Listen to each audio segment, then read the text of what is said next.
agora chegou aquele momento e hoje o papo é sobre a primeira carta de Paulo. Vem pra cá, professor Felipe Santos e mais um café, bolinho, teologia.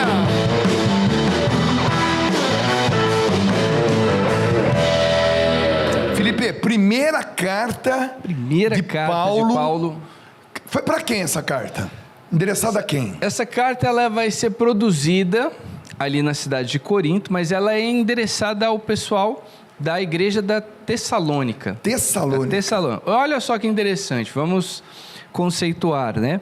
É interessante ouvirmos bastante sobre, né, a mensagem do cristianismo em diversos momentos de retiro, de palestras e tal, mas é legal mergulhar no contexto histórico também, porque daí nós entendemos o porquê da escolha de determinadas palavras, o que é que estava acontecendo na vida daquelas pessoas, né? E a partir daí nós vemos o que é que Deus tem para nós hoje.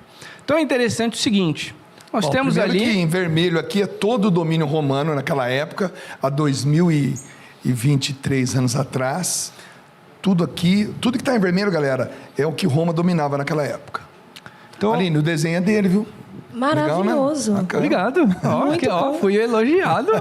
Que isso, hein? Ganhei meu dia.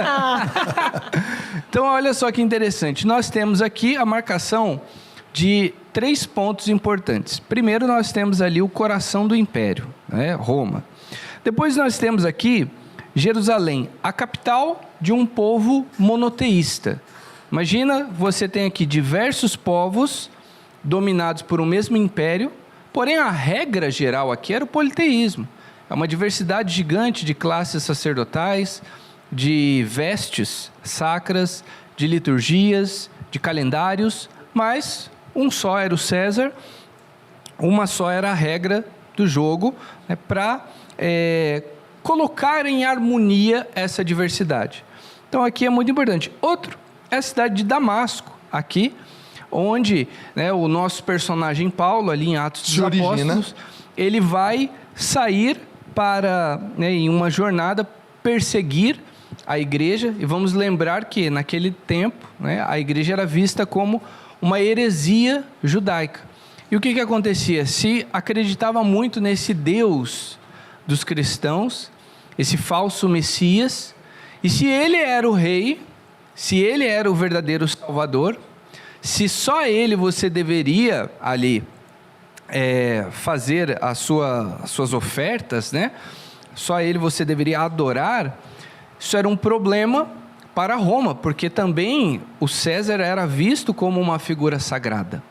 Então você tinha um problema, se você deixa esse pequeno povo dentro dessa liberdade, né, de desrespeito ao César, você começa a dar essa mesma liberdade para os outros povos. E lembrando que César, galera, não era o nome do cara, não. César era o título dado ao imperador. Então, Antônio César, Júlio César, e por aí, Chiquinho César, Zezinho César. Detalhe importante mesmo, porque todo mundo, tipo eu, ia achar que o nome dele era César mesmo. Estou aqui fazendo aula.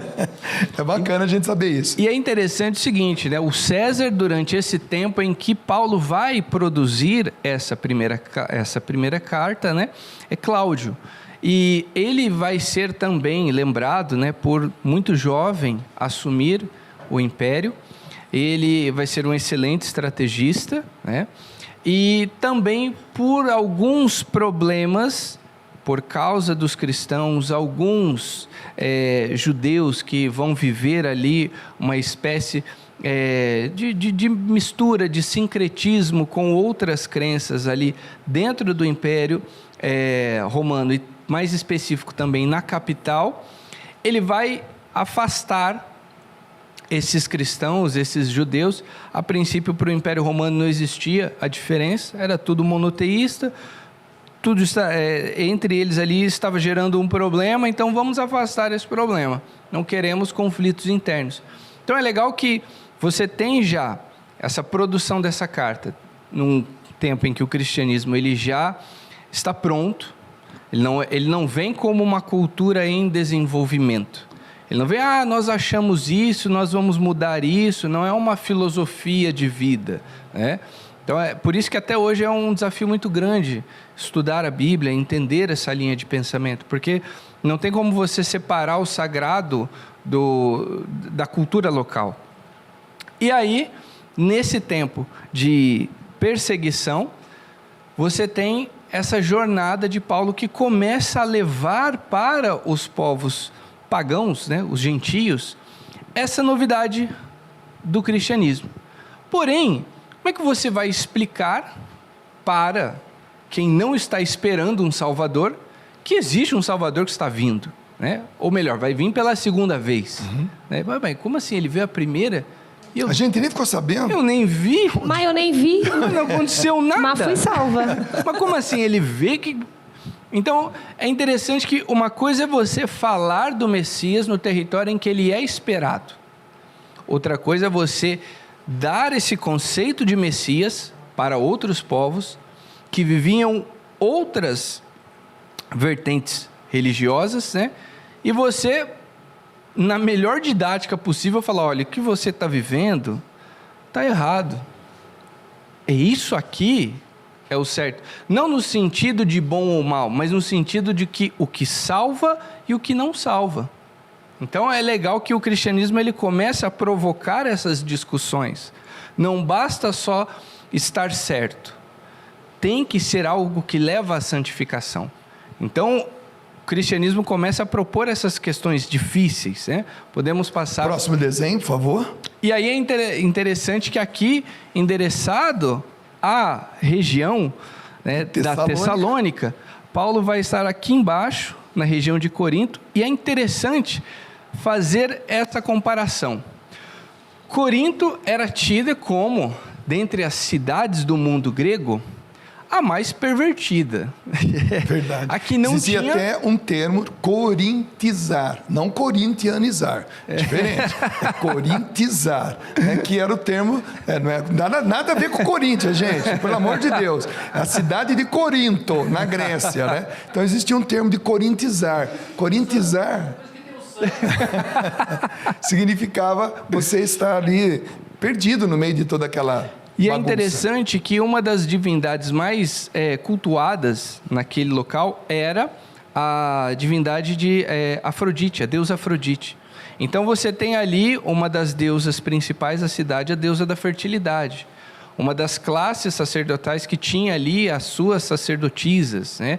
Mesmo no mundo politeísta, você tinha a figura do sacerdote, da sacerdotisa, mas a sacerdotisa ainda era em quantidade menor, né? De mesma importância, mas não eram todos os deuses que tinham a sua classe feminina, vamos dizer assim, de sacerdotisas.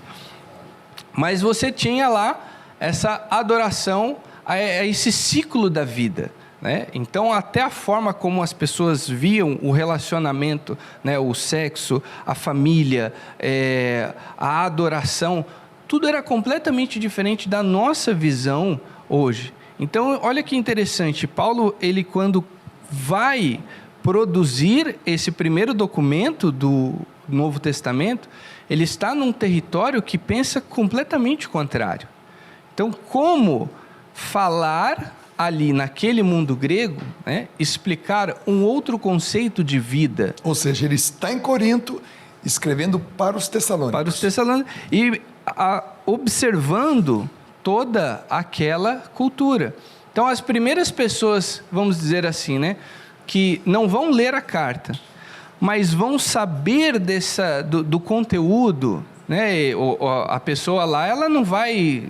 Como hoje, né? Você vai na papelaria, compra um caderno, era toda uma tecnologia cara, vamos dizer assim, né? Um serviço caro. Então você ensaia o que você vai escrever, você vai falar, você vai pensar, você vai... Né? Não tinha o chuveiro lá na época para você poder ensaiar o discurso no banho, né? Mas você tinha os momentos ali que você... e aí, o que você acha disso? Então, ele olhava aquela sociedade, sabia mais ou menos já o que tinha ainda no mundo helênico, né, mais ao norte. Então não era algo totalmente estranho, né? Como se eu escrevesse aqui em São Paulo uma carta para alguém que mora em Minas Gerais. É um estado diferente? Sim, tem cultura, mas é o mesmo país, ainda tem muitos elementos comuns, né? Então a mesma coisa que estava acontecendo ali. Pode até passar. Terceiro desenho, por favor. Terceiro desenho. E aí é interessante que ele vai... Gente, é um mangá maravilhoso. São as deusas e deuses. Né? Então aqui é interessante... Fala para nós quem são esses personagens. Vamos Nós lá. temos aqui a minha representação de Atena, deusa da guerra, da estratégia, da sabedoria. Então ele vai propor uma nova visão de guerra, estratégia, sabedoria, enfim, tudo isso que faz parte da vida do homem. A deusa Hera, a mãe, né, a rainha dos deuses, né? Ali, Afrodite, né, a deusa da fertilidade. Ali em cima eu coloquei o Hades para representar o que o homem pensava sobre o fim da vida naquele tempo. O que é reservado à alma do homem naquele momento, né? E o que posteriormente a ideia de ressurreição vai criar muitos confrontos com relação a isso. E aqui, Poseidon, o deus dos mares, o desconhecido, os limites para o homem, o que era entendido como limite do homem. Ou seja, a cabeça, a espiritualidade do homem daquela época estava entregue a essas representatividades. Exatamente. Então eles eram... Olha como é que era difícil escrever para alguém de um... Então imagina que Paulo ele tem que entender essa cabeça do seu público-alvo, ele vive com aquelas pessoas, ele observa o comportamento daquelas pessoas para poder saber como é que eu vou falar para eles. Porque não basta eu falar, eu preciso ter a didática. Eu preciso conhecer a cabeça daquelas pessoas para que a mensagem chegue e possa ser entendida, não seja uma violência cultural. Eu não tenho que impor alguma coisa, senão isso não vai fazer efeito, né? A pessoa não vai entender e ainda vai criar uma aversão à minha mensagem. Então é legal que ele vai ter essa didática e entendendo todo esse contexto, podemos passar para o próximo desenho, por favor. Próximo desenho. Ele vai Aí sim, chegar com um novo contexto de divindade.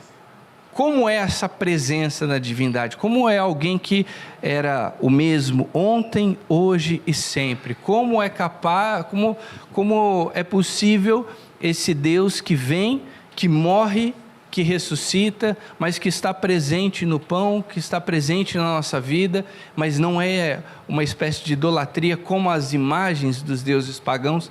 Então é interessante que o primeiro documento da história da igreja, essa primeira carta aos Tessalonicenses, ele também inaugura, né, a ação de uma nova linha de pensamento. É o primeiro livro do Novo Testamento. A primeira coisa que foi escrita do Novo Testamento foi a carta. Ninguém imaginava escrever os evangelhos ainda, né?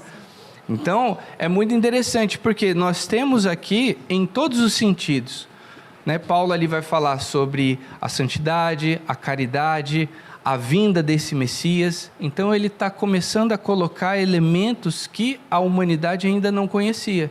Ele vai ser esse primeiro professor, né, de algo completamente novo. Esse foi mais um Café Bolinho em Teologia com o Prof. Felipe Santos.